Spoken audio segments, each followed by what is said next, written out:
Three Republican candidates in Pennsylvania are vying for a spot in the governor's mansion this fall. GOP voters will choose between State Senator Scott Wagner, Attorney Laura Ellsworth, and businessman Paul Mango on May 15th.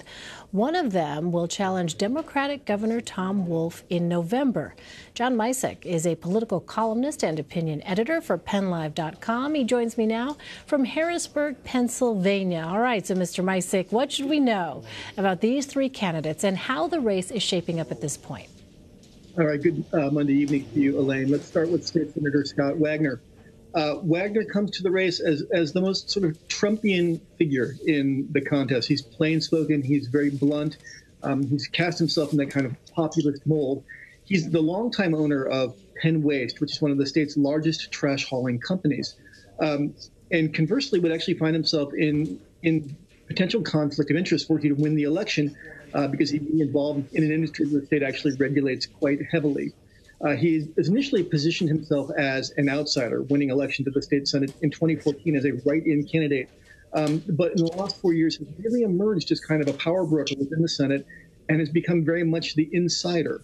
And it's been interesting to watch him settle into this role. He's the endorsed candidate by the state Republican Party and wields that quite effectively. Then there's Paul Mango. Mango is a former consultant from a Canadian company, the large consultancy firm based in Pittsburgh. He's done a lot of his work in the healthcare sector.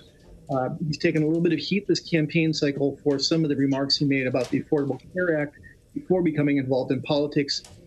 He acknowledged openly that the act would be favorable to the economics of the hospital industry, and that really a forced mandate might be the way, or rather an individual mandate might be the way to get more people participate in healthcare. As a consequence, he's kind of been beaten up on the campaign trail about that.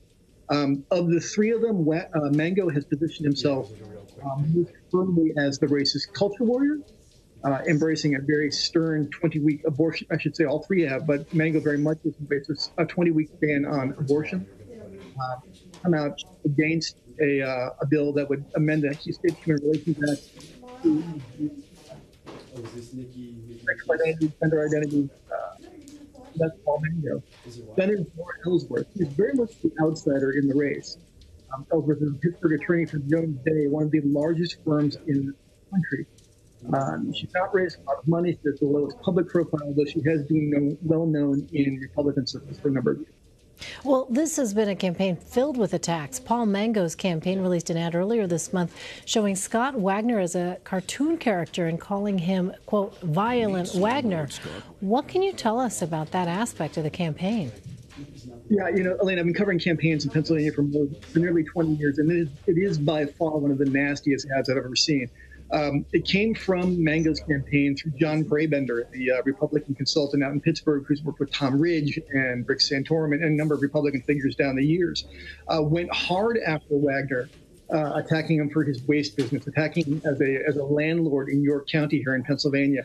Attacking him with a one-time bail bondsman, and then getting very deeply personal. Had to a former spouse a number of years ago.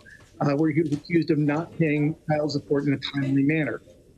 There was just enough fact embedded in those ads for them to be troubling, but Wagner and state Republican Party officials came back screaming hard, demanding that Mango take those ads down. We're hearing now there's been a paucity of public polling in this race, but we are hearing that these ads have actually driven Mango's numbers downward. Wagner's hard negatives have also affected his numbers.